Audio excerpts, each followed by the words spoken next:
och hjärtligt välkomna ska ni vara till Invest Live. I denna sändning som presenteras av Investor Target, Direkt Studios, Stockpicker och det deltagande bolaget kommer vi att få lyssna på ett mycket intressant bolag inom läkemedel och hälsovård, nämligen ODI Pharma. ODI Pharma är en av få och i Norden listade producenter och leverantörer av medicinska cannabisprodukter.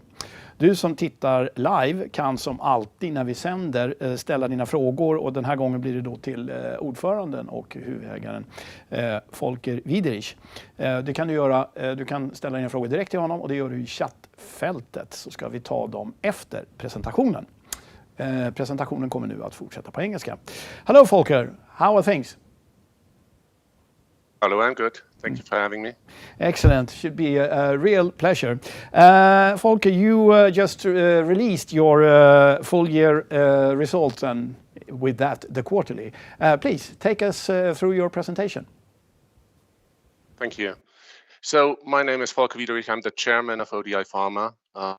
ODI Pharma is a company specialized on medicinal cannabis. For those who do not know us yet, we supply medicinal grade cannabis products to pharmaceutical companies.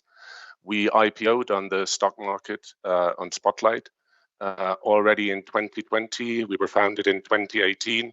So we've been around for quite a while now, 6 years, working hard in establishing cannabis as a medicine, as it's started only 10 years ago, the industry kind of, and we're working hard on make this a alternative choice for patients that suffer some indications where cannabis contributes substantially to their well-being. So initially we focused on the Eastern European markets, primarily Poland, and successfully implemented over the last years our business strategy. I will go back to the business strategy in a little bit, but for now I would like to highlight some points about the market, how we see it. Obviously, this is the bright side of the cannabis market you see on this slide. Cannabis been perceived very well over the last years. It gained momentum. It is a product that is appreciated by many patients. Here the data you see is from the US and Canada, and also the industry grew exponentially, as you see at the bottom right corner, not only in the medicinal sector, but also in the recreational market in the US and Canada, etc. So it's been a tremendous trip for the cannabis industry over the last years. However, on the downside, the result of this is also that you have diminishing average retail prices. So they went down by around 30% between 2021 and 2023. Over the last year, they fell further. So it's a fair assumption to say that they decreased by around 50% over the last 4 years. At the same time, as most of the investors will have noticed over the last years, the cannabis stocks were hyped since 2014, back in 2018 when Germany legalized medicinal cannabis. But ever since, the share price just dropped. And the two main reasons for that, there's plenty of reasons, but the two main reasons are diminishing prices and the amount of producers.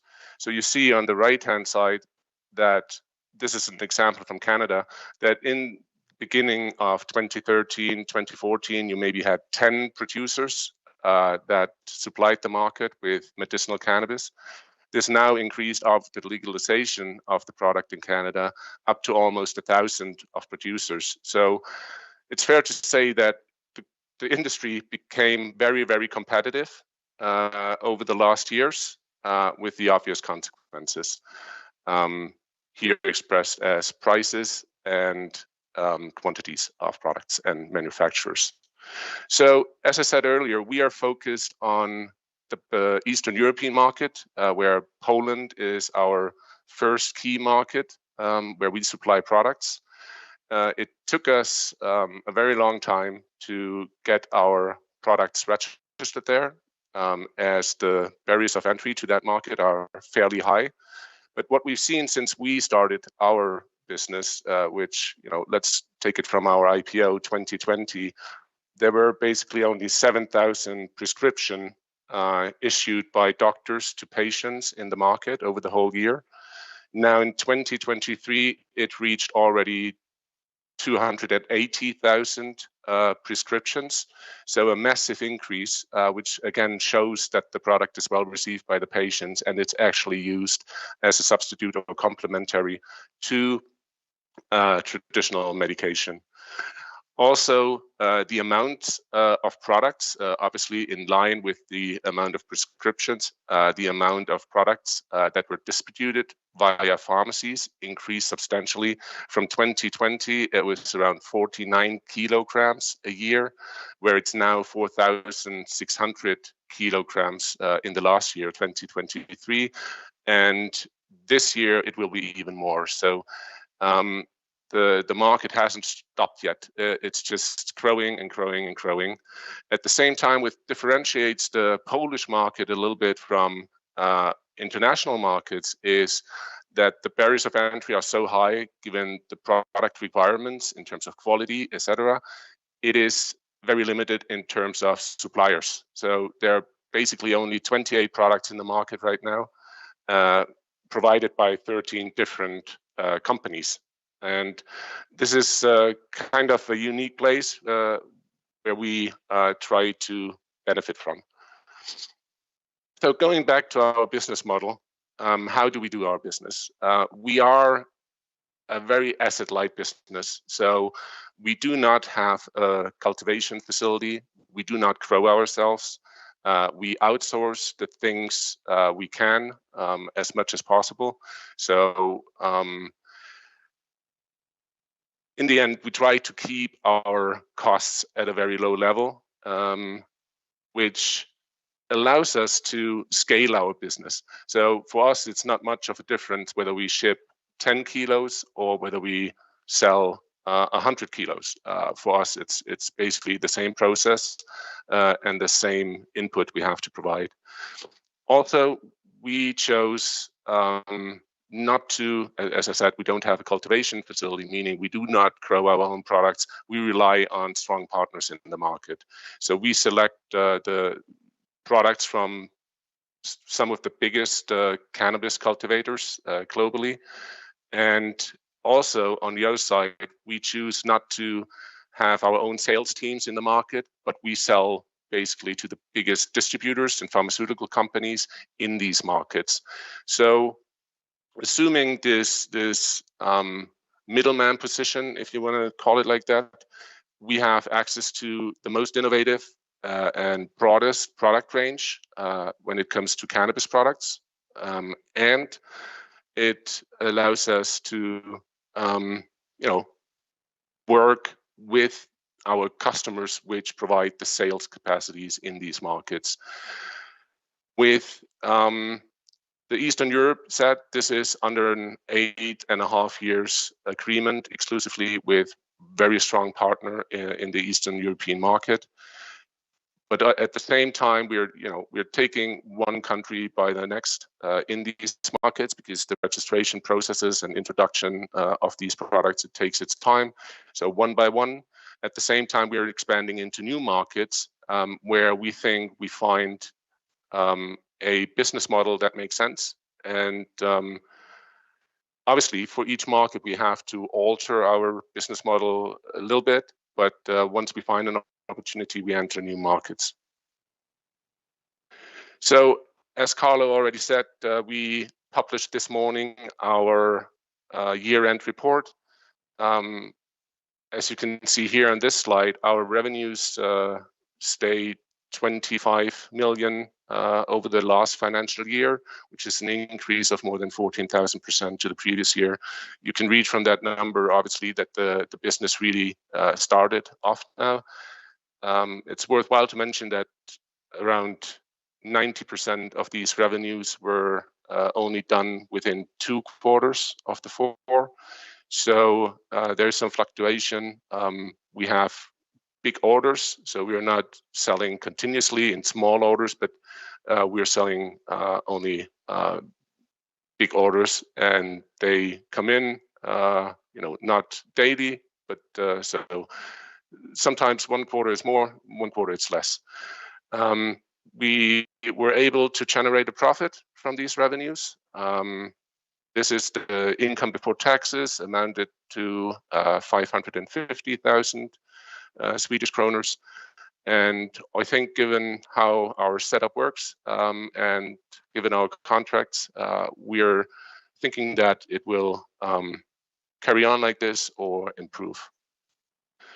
So again, some infos about us. We're listed on Spotlight, tickers ODI, and the ESIN code you see here. We also have an analyst covering our stock. It's done by Analyst Group. And that's our short presentation. And I think we will have way more time on the Q&A to answer in detail questions. Thank you, Volker. Very intriguing and interesting presentation here. Could I just start by making one question here? Swedish listed company, headquartered in Stockholm, but with a market in Europe. How did that happen? It's a long story. I tried to cut it short.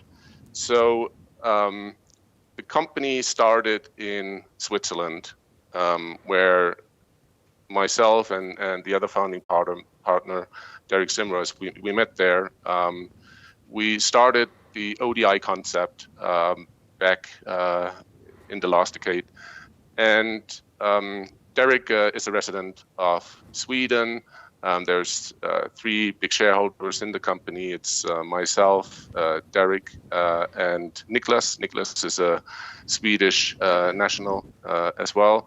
So at the time when we wanted to list the company, the world was still a different one. Cannabis was in its really early days in Europe, and to implement our strategic plans, we wanted to raise money through the stock market to actually be able to implement the business strategy. Back then, however, there was only 2 companies in Europe, 2 companies that focus on cannabis listed, and they were listed in Sweden. So it was the easiest way forward to get listed. Before convincing other exchanges and other investment banks. We had the platform there already in Sweden. Sweden was way ahead of all the other markets. So we decided to list in Sweden, which is in line with what we are and what we represent. So that was the reason we did it in Sweden. Flattering for the Swedish investor and the Swedish market, I take it. You mentioned a little bit of legislation. How would you? What's your opinion about how this sector is treated by the authorities, and which authorities are regulating you? Are we talking about Swedish regulations, as you are a Swedish company, or is there an EU concept here? And this is interesting to just put it into context because you compared to the US and Canada here. Well, obviously. Europe is not one single cannabis market, unfortunately. Every country has its own legislation, has its own regulatory body, has its own rules, has its own market structure. So every market differs from the other substantially. That's why it's so important. If we decide to go into another market, we need to make sure that the strategy works in that market and we have the right partners in place. So it's quite a tremendous work. The regulators in some countries, they do not know what to do with the cannabis product. Others have a very clear view and have implemented it.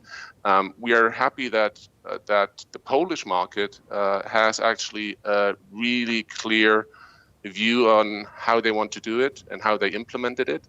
And I think for patients, it's one of the easiest markets in Europe to get treated with cannabis. But again, its regulation is, from a business perspective, it's very tough work. And I'd say most of our time we spend with regulation to implement what we want to do, and it's not an easy job. But if one would like to say that the glass is half full rather than half empty, one could say that that is a barrier of entry for anyone who would like to compete with you in this area. Or am I jumping ahead of myself now? No, I think you're absolutely right. We spend a hell of a lot of time to get our products registered and jump over all these hurdles to get it done. It took longer than expected, but now that we're in, it helped us to implement the business that quickly over the last year and assume a main market role in this market, to be a main player. And yes, is it easy for people to replicate this in a short time?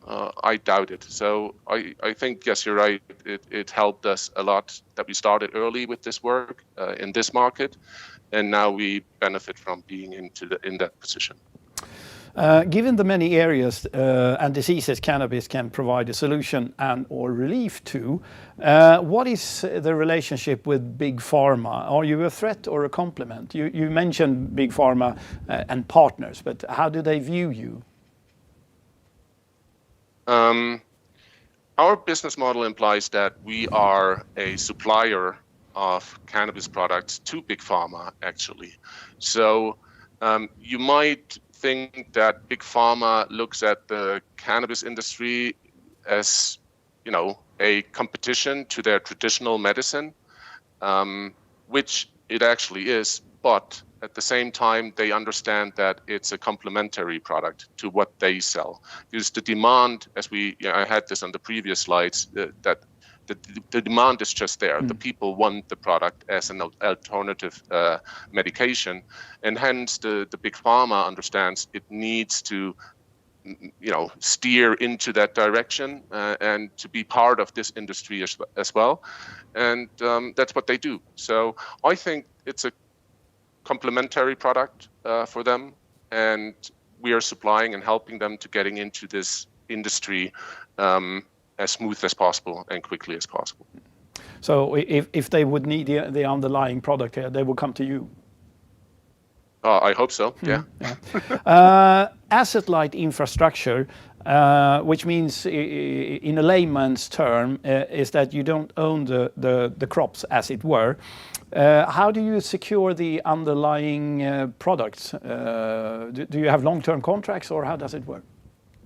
Yes, it's been established over 6-7 years, these relationships. So yeah, it's a long-term arrangement with them.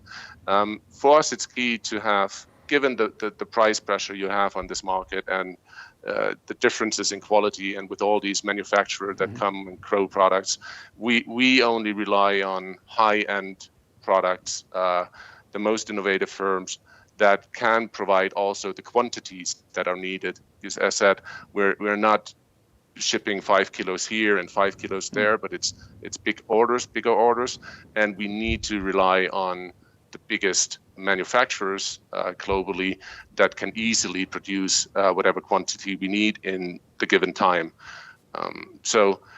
Yes, it's been, as said, long-term relationships, and that's what we need to implement our business model.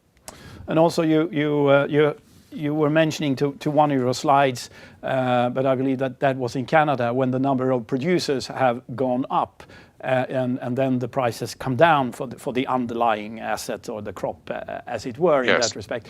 So I have to expose my ignorance here and say, is there a correlation with the price per kilo in Canada and in Europe, or are there two separate price ways? Because basically what I'm driving at here, if there's more producers, then must be better for you because the underlying product is cheaper, or it will not be more expensive. I believe given that you have so many imports still, even in countries like Germany, which actually have their own production facilities. However, there's a huge amount of imported products that come from places like Canada, but also South America or South Africa as well. So the global prices are pretty much aligned, There's not many fluctuations. There are some exemptions, like for instance, the Polish market, given they have restrictions on which products can be imported. And as mentioned, there's less products available there. But on a global scale, I would say these prices are more or less aligned. So everybody had to lower prices over the last years. And it's potentially even continue to happen like this. Thank you. And we got a couple of questions here regarding markets and costs. So I will just quote them here. You touch on the scalable business model. Could you elaborate on your view on the operating cost going forward as you scale up your business? And I do believe you said that it wouldn't necessarily increase apart from, bigger volumes is perhaps a bigger cost per se, but wouldn't increase it. Well, our biggest cost is obviously the cost of goods sold as we buy them and then sell them. But other than that, as I said, the scalability allows us to it doesn't make a difference whether we sell 10 kilos or 100 kilos. It's just the transport cost goes up. But I think you should find a beneficial effect on the income from increasing amounts as our costs wouldn't increase that much as we can, sell more, basically. So. And remind us, in what countries are you now actively selling your product? We sold so far in Poland, and that's basically almost all of our revenues. We done small deliveries to Switzerland, and we are now entering through our existing relationships and potential new ones. We are looking to enter new markets. And the interesting segue there is just to look at the tremendous sales growth that you had. What do you say, 14,000% increase or something like that. And you also mentioned Analyst Group here, who has a report out. And obviously it will be tricky for you to comment their target price of 17 Swedish krona per share in a normal scenario. But if I rephrase the question and say they have an assumption of sales for next year of an approximately 70 million SEK, would you say that is achievable? I would say I need to be cautious now. Yes. I would say it's a fair assessment. I obviously cannot verify it, but let's say over the last two quarters in basically 2024, Q1 and Q2 accounted for most of the revenue we made. Before that, there was even a quarter without any revenue. So if you assume that we want to get a decent market share in the Polish market alone, without considering the other markets, and we only just started, and we have a really strong partner on our side to tackle the Polish market, I think I think that's how they came up with that number. And you're quite happy with the partner you have in Poland because it seems like you made the inroads that you expected to do. Is that correct? Yeah. Yes, that's fair to say. Right. And what should be the next news flow from you? What can we expect? And how would you like, or what would you like the stock market to look, particularly when it comes to ODI Pharma? Well, obviously, we try to continue to grow our existing business now, and we want to enter new markets. But we won't enter markets if we don't have a clear strategy and the right partners on board to not only replicate. There might be some adjustments, but we want to find another, let's call it sweet enter into the market that makes sense for us without the heavy load of investing a lot of money to upfront to make something happen. So this is the strategic plan, and that's what we want to implement over the next quarters. But it seems like obviously your strategy in Poland is working well, more than fine, excellent, I would say.